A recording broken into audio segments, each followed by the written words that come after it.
Pare o que estiver fazendo agora mesmo. Largue o café, desligue a TV e ouça com atenção, pois o que se segue é a coisa mais importante que você ouvirá neste ano. Em este instante, enquanto assistes a este vídeo, uma guerra real tem lugar. Não um conflito por procuração, não uma escaramuça de fronteira, não o tipo de coisa que seu canal de notícias ignora entre comerciais de carro. Em 28 de fevereiro de 2026, os Estados Unidos e Israel lançaram uma operação surpresa coordenada contra o Irã chamada Operação Fúria Épica. E em uma única noite, eles mataram o líder supremo Ayatollah Ali Khamenei, o ministro da Defesa iraniano, o chefe do Estado-Maior, o comandante do IGC-48, altos funcionários mortos, todos eles em uma noite. Agora, eu já sei o que alguns de vocês estão pensando. Os Estados Unidos bombardearam outro país no Oriente Médio, e isso não é nenhuma novidade.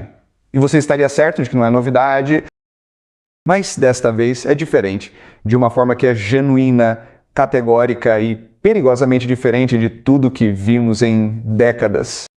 Existem 3 gatilhos específicos agora que podem transformar esse conflito regional em algo que os historiadores chamariam de guerra mundial. E não estou usando uma linguagem dramática para obter cliques.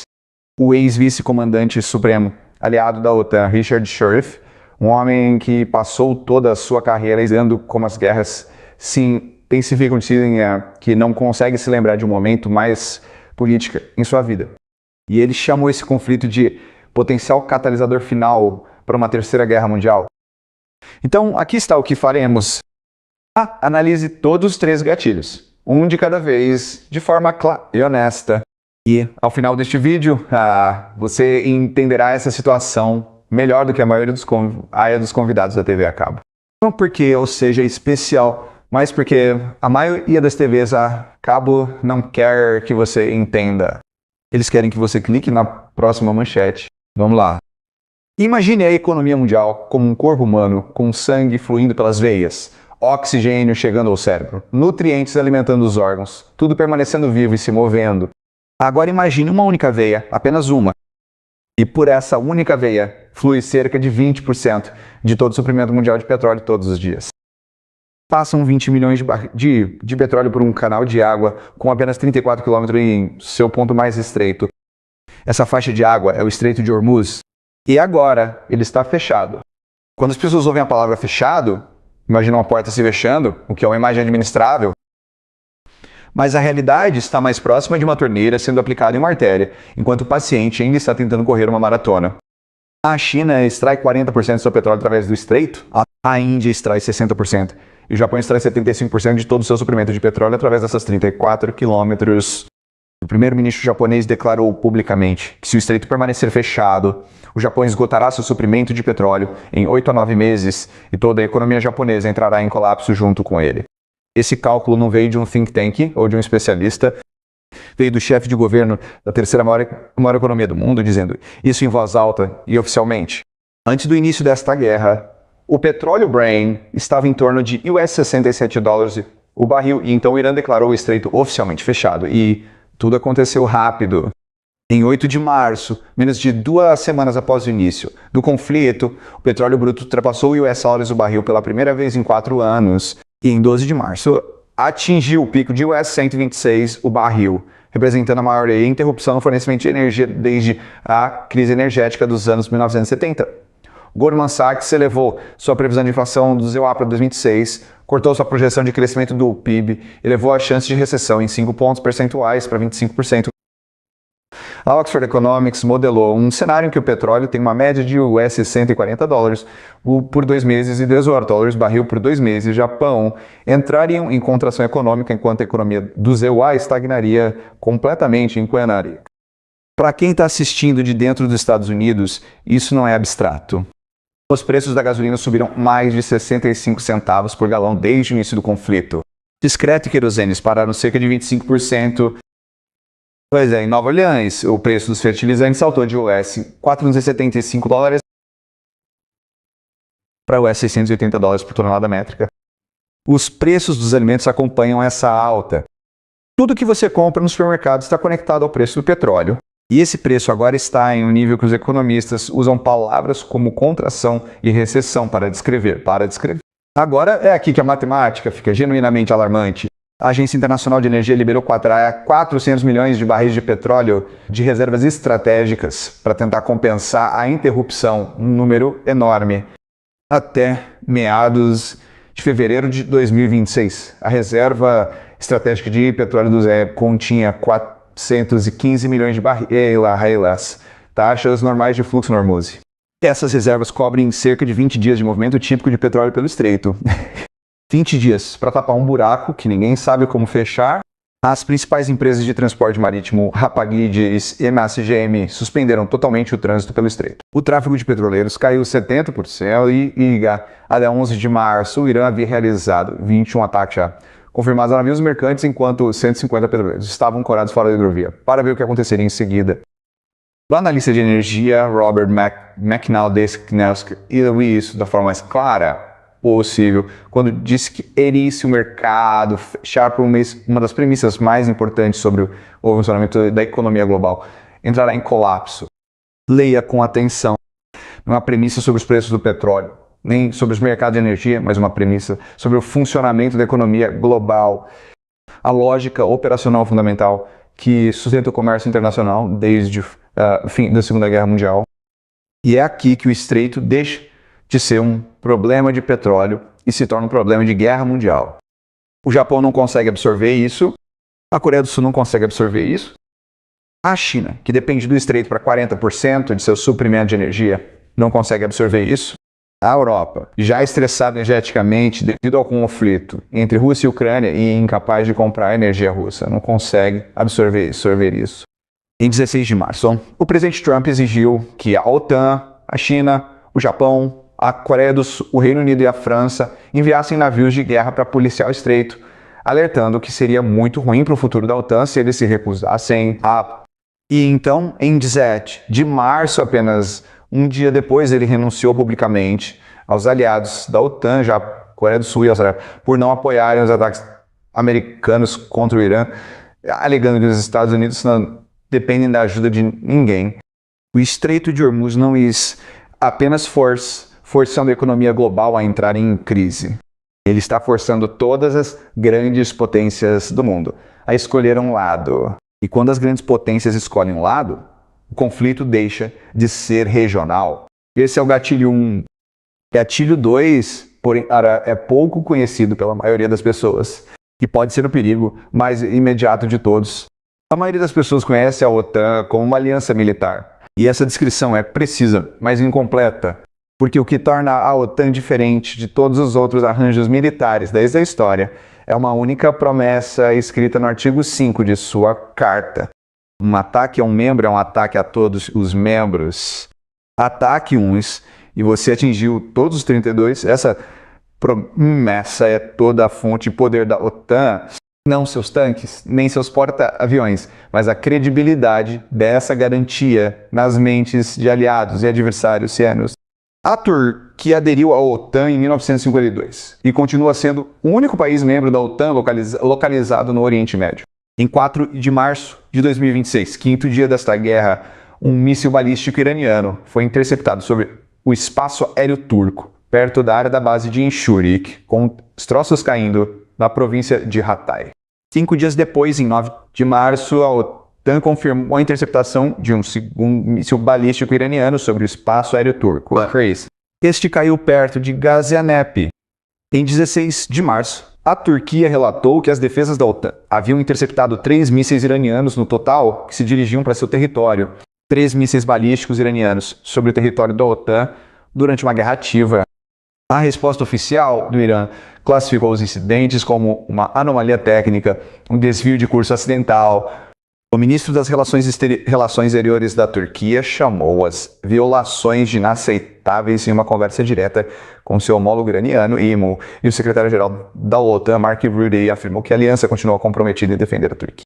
Nada disso resolve o problema subjacente, porque, independentemente de os mísseis terem caído no solo da OTAN por acidente ou estrutural é idêntico, a garantia do artigo 5 da OTAN só funciona se todos os atores na Terra, amigos e hostis acreditarem que ela será honrada. As declarações da OTAN sobre como as violações são inaceitáveis enquanto mísseis iranianos continuam caindo em território membro são precisamente o tipo de padrão que corrói essa crença. E é aqui que a Rússia e a China entram na história, porque seu envolvimento transforma um conflito bilateral em algo com o formato de um confronto global.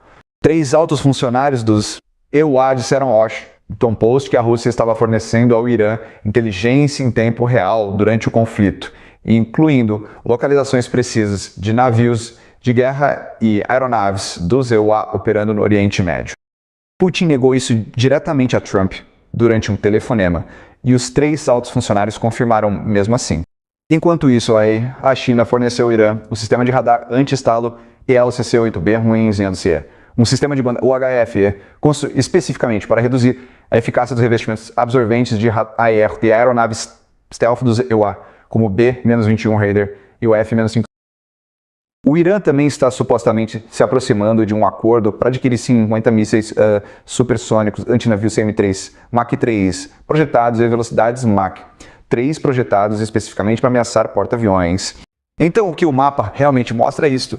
Os Estados Unidos e Israel, de um lado, Irã, do outro, recebendo inteligência da Rússia e tecnologia anti-estalo da China. A OTAN sendo inevitavelmente arrastada para o conflito através do espaço aéreo turco. A França despachou jatos Rafale para abater drones iranianos e ordenou que seu porta-aviões com propulsão nuclear fosse para o Mediterrâneo. O Reino Unido autorizou as forças americanas a usar suas bases, e o Irã atacou a base militar britânica de Acroia, em Chipre, um ataque à infraestrutura militar britânica localizada na Europa. Em 1º de março, França, Alemanha e Reino Unido divulgaram uma declaração conjunta declarando prontidão para tomar as medidas defensivas necessárias e proporcionais para destruir a capacidade do Irã de disparar mísseis e drones sua fonte. Essa linguagem não é uma proteção diplomática, é uma intenção declarada de realizar ataques dentro do Irã. O ministro das Relações Exteriores da China, Wang Yi, chamou isso de uma guerra que nunca deveria ter acontecido e uma guerra que não beneficiou ninguém, enquanto Pequim evacuava simultaneamente mais de 3 mil de seus próprios cidadãos do Irã.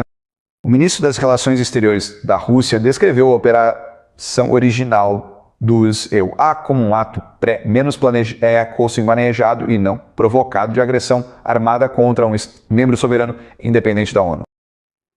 Essas declarações não são observações neutras de países sentados em segurança à margem.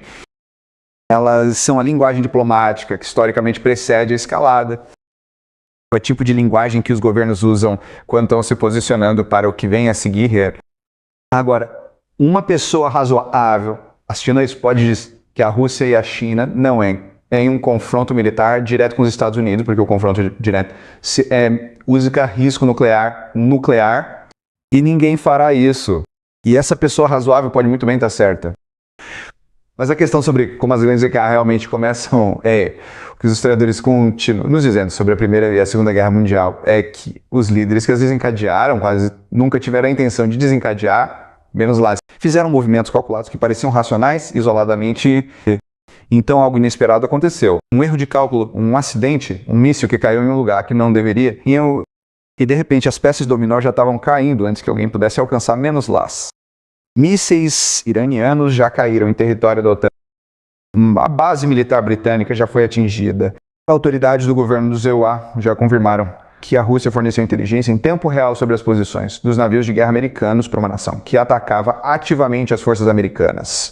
Um acidente ruim, um erro de cálculo ou um míssil que sai um pouco mais do curso do que os últimos 3, e a invocação do artigo 5 da OTAN se torna possível.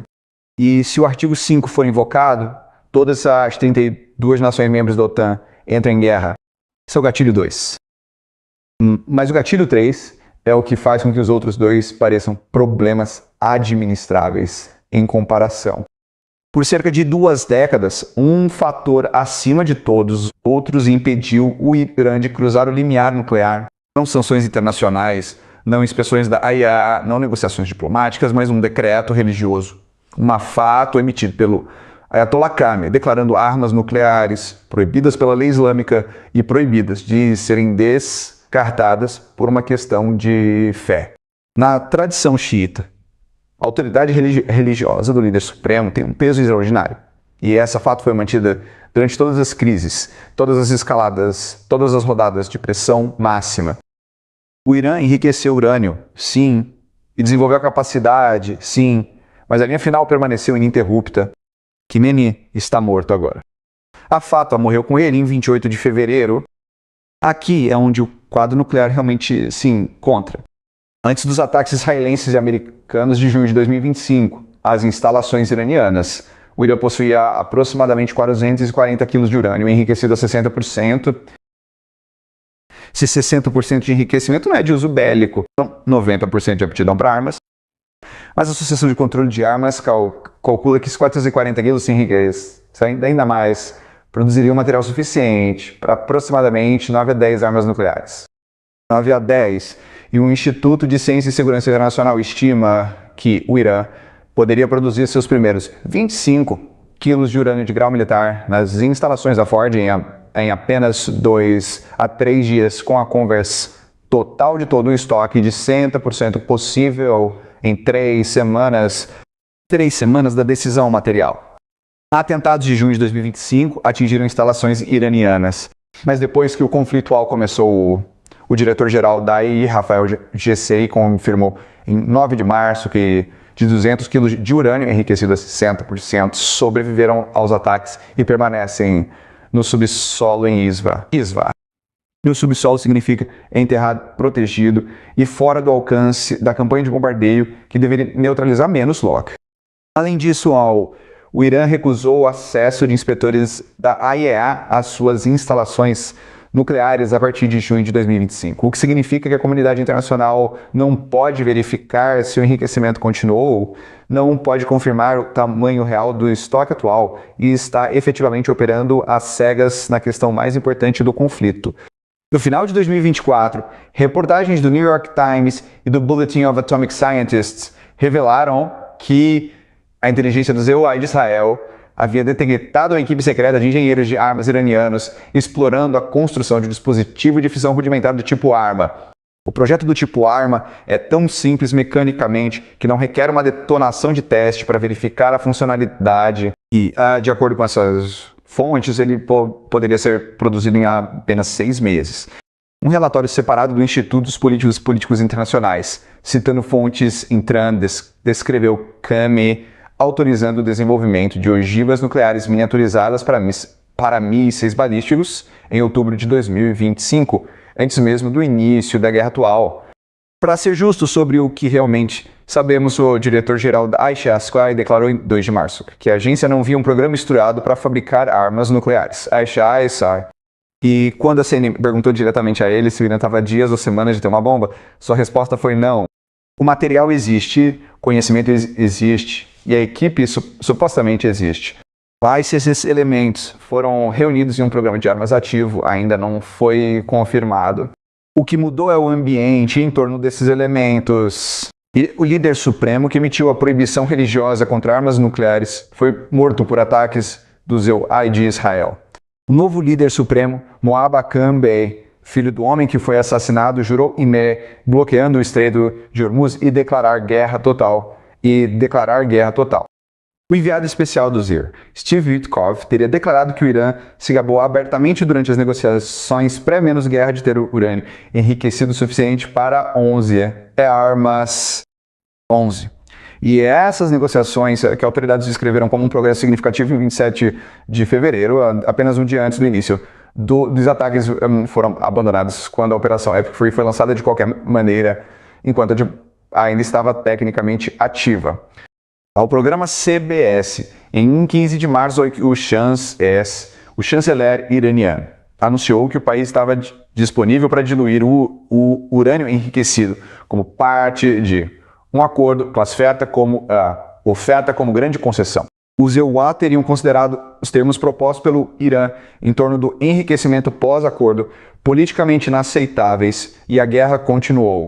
Um país com material, a equipe técnica e a motivação para construir armas nucleares Vejo o único homem cuja autoridade religiosa poderia proibir essas armas ser morto. Observe o colapso da diplomacia. Observe quase 2.000 ataques em 29 de suas 31 províncias e agora enfrenta a questão de saber se as antigas restrições ainda se aplicam de forma significativa, Em 3 de março, um evento sísmico de magnitude 4,3 foi registrado perto de Fim, na província de Hormozgan, e notado pelo Times of Israel como teste nuclear subterrâneo partial. Embora essa interpretação não tenha sido oficialmente confirmada pela AEA, ou Agência de Monitoramento Sísmico, o motivo pelo qual o evento atraiu a atenção diz algo sobre o quão perto do limite a situação chegou. No momento em que o Irã anuncia uma arma nuclear ou demonstra todos os cálculos no conflito mudam permanentemente. Israel enfrenta ameaçar que toda a sua postura estratégica foi projetada para evitar. E o EUA enfrentam um Irã nuclearizando, controlando o ponto-chave no transporte mundial de petróleo. E a Arábia Saudita, Egito, Turquia e outros enfrentam uma nova regional na qual a pressão para desenvolver seus próprios programas se torna quase impossível de resistir por Eckart, de proliferação que faz toda na lista de segurança nuclear. Perdeu o sono pelo resto de sua carreira. Definir o que se qualifica como uma guerra mundial não é tão simples quanto parece. E o padrão estabelecido pelo analista de política externa Joe Ingabakavold, do Instituto Norueguês de Estudos de Defesa, exige que a maioria das grandes potências esteja em confronto direto, com operações em pelo menos 2 continentes, e a mobilização de recursos nacionais consideráveis, e algo próximo de uma guerra total. Por essa definição precisa, o conflito atual ainda não cruzou o limiar. E Axios captou meio termo honesto em uma avaliação de 10 de março em que escreveu isso não como uma terceira guerra mundial, mas possivelmente o mais próximo que chegamos em décadas. O que a ex-chefe de gabinete britânica Fiona Hill argumentou, no entanto, é que a combinação do conflito na Ucrânia e do conflito no Oriente Médio já constitui uma terceira guerra mundial. Apenas uma guerra distribuída que se desenrola em vários teatros em vez de chegar em um único momento reconhecível. Uma pesquisa política descobriu que a maioria dos entrevistados nos Estados Unidos, Canadá, França e Grã-Bretanha considerava mais provável que a Segunda Guerra Mundial estourasse nos próximos 5 anos. Então, a visão marginal é a posição majoritária de cidadãos comuns nas democracias ocidentais.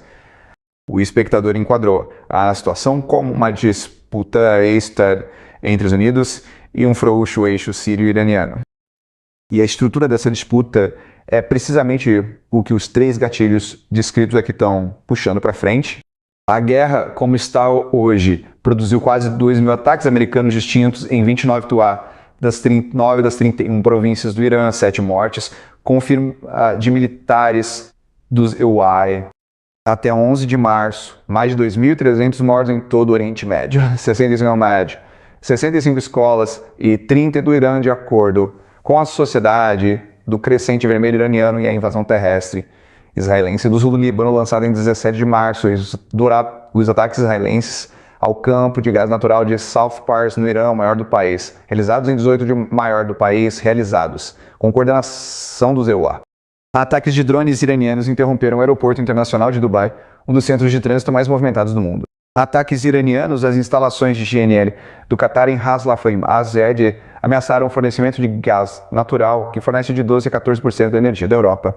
Autoridades militares israelenses disseram que, em meados de março, previam pelo menos mais 3 semanas de operações de combate, mesmo depois de afirmarem que 70% dos lançadores de mísseis balísticos do Irã foram retirados de operação, enquanto o Irã continuava disparando mísseis diariamente. O líder Houthi, Abdul Malik al-Houthi, divulgou uma declaração em 5 de março, dizendo simplesmente que nossas mãos estão no gatilho sempre que os acontecimentos exigirem, o que significa que o Mar Vermelho, a outra artéria que alimenta o comércio global, está uma decisão de ser fechado ao longo do Estreito de Hormuz. O resumo mais honesto de como os Estados Unidos chegaram aqui veio do analista iraniano Karim Sajadpour, que disse à NPR que não acha que o presidente Trump entendeu no que estava se metendo. Independentemente dessa avaliação ser precisa ou não, a situação que ela descreve é a que existe. 3 gatilhos estão ativos simultaneamente. Chuva de petróleo força todas as grandes economias a escolher lados. Envolvimento da OTAN através do espaço aéreo turco, que puxa as potências europeias para o confronto direto, enquanto a Rússia fornece inteligência em tempo real para o outro lado. E um limiar nuclear, cuja barreira religiosa primária morreu em um ataque aéreo em 28 de fevereiro, vivendo atrás de um país com o material e a motivação para cruzar a menos law e um conjunto cada vez menor de razões para não fazer menos law. Qualquer um desses três gatilhos, no momento errado, com o erro de cálculo errado por trás disso, pode levar o mundo para algo do qual ninguém em posição de poder tem um plano para tirar menos law de volta. Se este vídeo lhe deu uma imagem mais clara do que realmente está acontecendo no mundo agora, compartilhe-o com alguém que precisa entender por que um público informado é o único tipo que pode exigir melhores decisões das pessoas que as tomam. Fique seguro e nos vemos no próximo.